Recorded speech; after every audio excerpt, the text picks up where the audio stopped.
The Thompson family had a reputation to maintain. Old money, social connections, and impeccable taste were the pillars upon which Margaret Thompson built her identity. So when her only son David fell in love with me, a seemingly ordinary kindergarten teacher from a town no one in their circle had heard of, she made her disapproval crystal clear. "She seems nice," Margaret had said after our first meeting, the word nice carrying the weight of profound disappointment. "But honestly, David, what could you possibly have in common with someone so simple?" David defended me, of course. He loved that I was unpretentious and genuine, qualities in short supply among the social climbers he'd grown up around. But Margaret's campaign of subtle undermining continued for the 2 years we dated, reaching its peak when David proposed with his grandmother's ring. "Congratulations," Margaret had said coldly over the phone when David shared the news. "I suppose we'll need to start planning immediately. There's so much Sarah will need to learn about how things are done in our world." Our world. As if I were an alien visiting from another planet rather than someone born just 50 miles away. The wedding planning became Margaret's battlefield. Every decision, the venue, the caterer, the flowers, became an opportunity to highlight the gulf between my limited experience and the Thompson family standards. I tried to remain gracious, reminding myself that this was about marrying David, not winning his mother's approval. Then came the dress shopping expedition.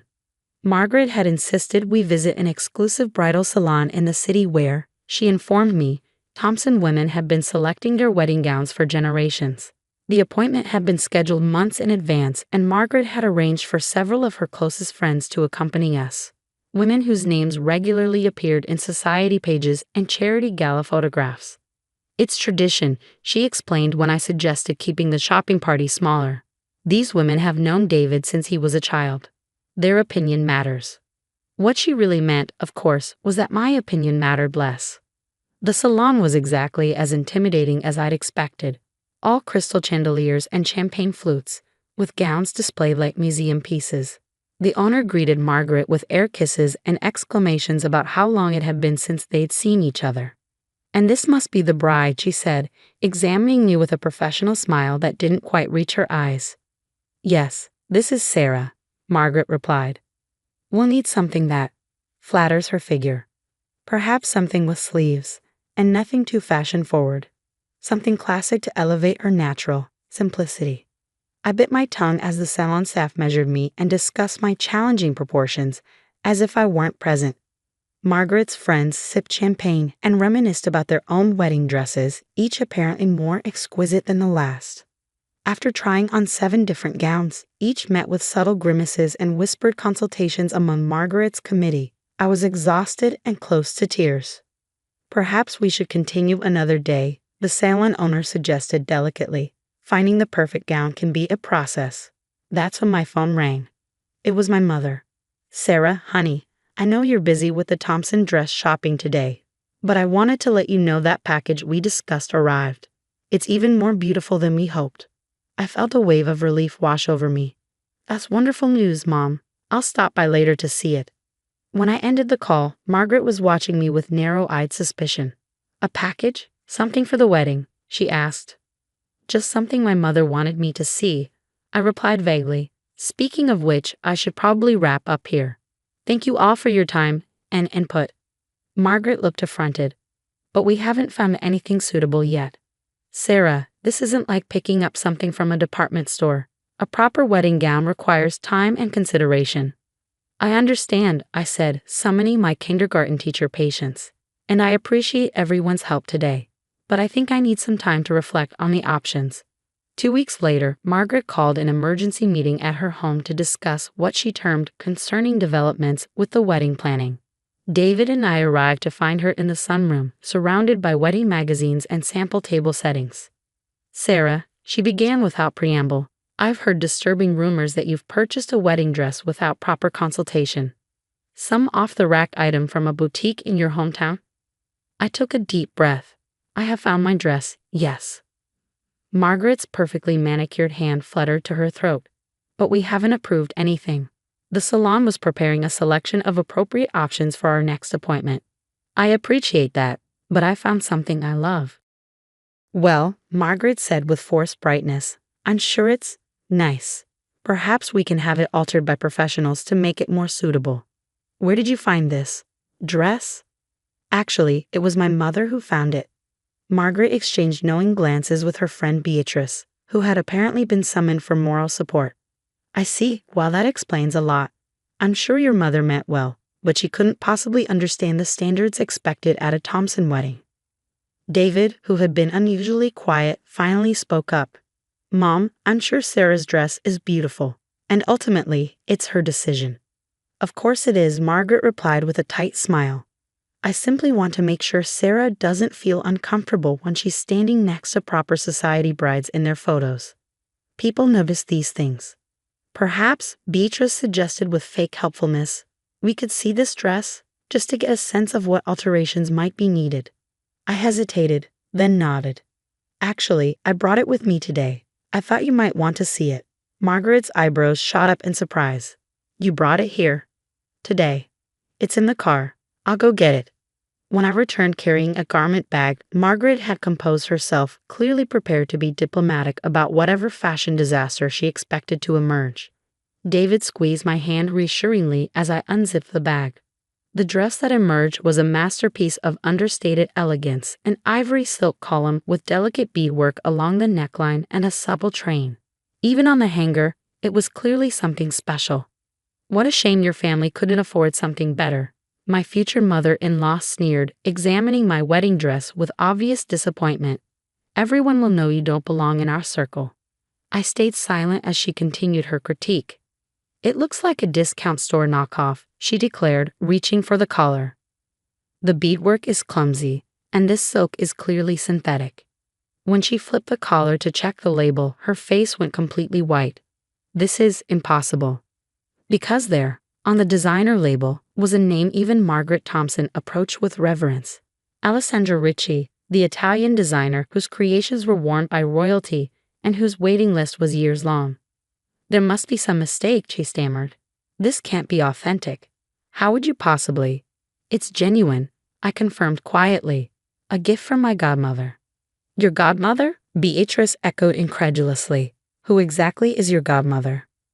Before I could answer, the doorbell rang. David went to answer it, returning moments later with my mother and a woman Margaret clearly recognized immediately. Elena? Margaret gasped, rising to her feet. Elena Ricci? What are you doing here? The woman who entered, elegant silver-haired, dressed in simple but exquisite linen, smiled warmly. Maggie Thompson. It's been 30 years? Still intimidating young brides, I see. Some things never change. My mother stepped forward, squeezing my shoulders supportively. I believe you've been getting to know my daughter, though perhaps not as well as you thought. Margaret looked between them in growing confusion. I don't understand. How do you know Elena Ricci? Elena, the Elena Ricci, sister of Alessandra and co-founder of their fashion empire, laughed lightly. Catherine and I were roommates at university before I moved back to Milan.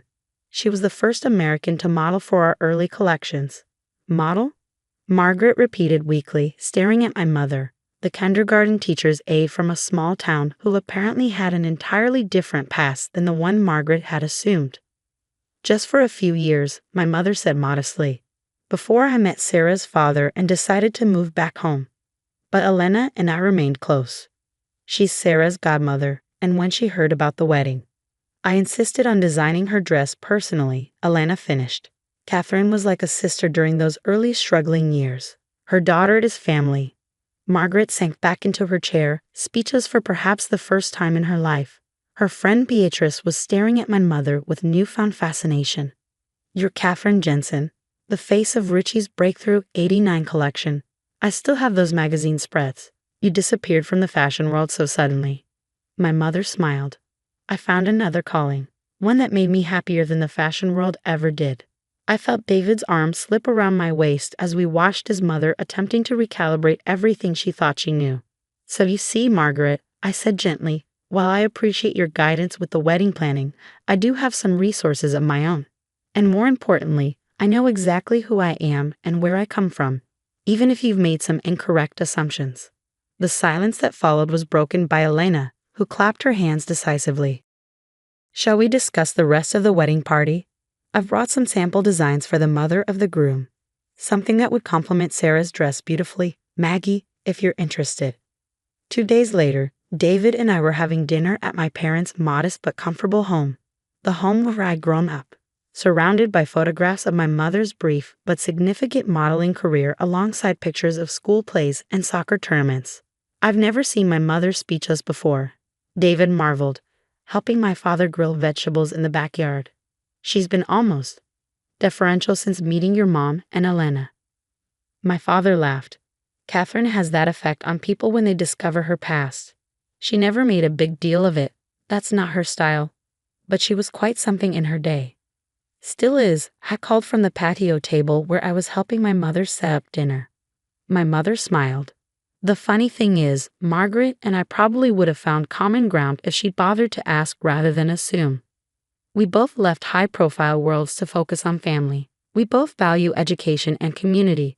But she was so busy sizing me up for where I fit in her social hierarchy that she never saw me at all.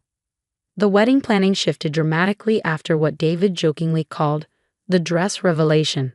Margaret didn't exactly become warm, but her approach changed from condescension to careful respect. She consulted rather than dictated, and occasionally even deferred to my mother's connections, which turned out to include not just Elena Ritchie, but several other notable figures from her previous life. On the day of the wedding, as my mother helped me into the exquisite dress that had caused such a stir, I reflected on the unexpected gift Margaret's snobbery had delivered, the chance to bridge two parts of my family history and to claim my own identity in the process.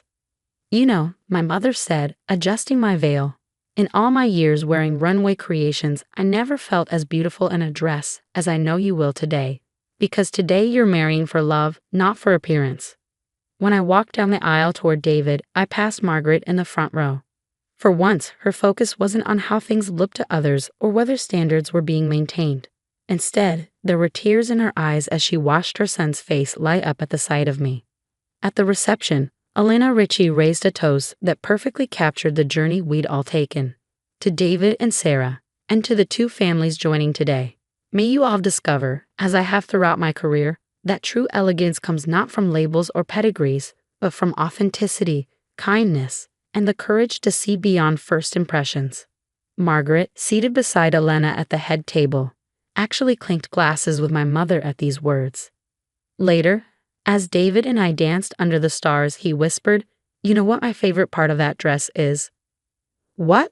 I asked, expecting him to comment on the exquisite beadwork or perfect fit. That underneath all its fancy pedigree, it's being worn by the down-to-earth kindergarten teacher I fell in love with. The one who knows exactly who she is, with or without designer labels. I kissed him, grateful for a partner who had seen me clearly from the beginning, something his mother was only now learning to do. 6 months after the wedding, Margaret invited my mother and me to tea at her home. The pretension that had characterized our earlier visits was noticeably absent as she led us to a sun-dappled patio rather than a formal drawing room. "I've been doing some thinking," she said, uncharacteristically hesitant, "about first impressions and hidden depths, about how we present ourselves to the world and what we choose to reveal." My mother and I exchanged surprised glances as Margaret continued. "Catherine, when we first met, I made assumptions based on your current life, never imagining your past experiences. I judged Sarah through the same limited lens." She paused, clearly finding this difficult. "The truth is, before I married into the Thompson family, my background was much closer to yours than anyone in my social circle knows. My father owned a hardware store. I worked as a sales clerk through college." This revelation stunned us both. Margaret Thompson, the arbiter of old money social standards, had reinvented herself just as thoroughly as my mother had, but in the opposite direction. When I met Philip Thompson, I was determined to fit into his world perfectly. I studied how the right people dressed, spoke, entertained. I erased every trace of my origins until I convinced even myself that I'd always belonged. She looked at me directly. "When David brought you home, Sarah, I didn't see a wonderful woman who made my son happy. I saw a reminder of everything I'd worked to distance myself from. I was terrified you might expose the fraud I sometimes still feel like." Margaret. My mother said gently, "We all create different versions of ourselves throughout our lives. There's no shame in transformation."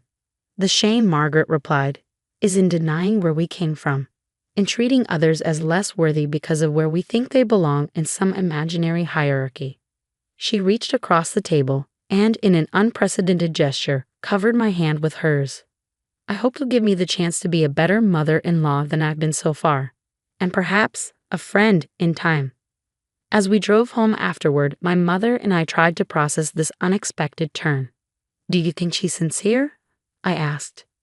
"Yes," my mother said thoughtfully. "Recognition is a powerful thing.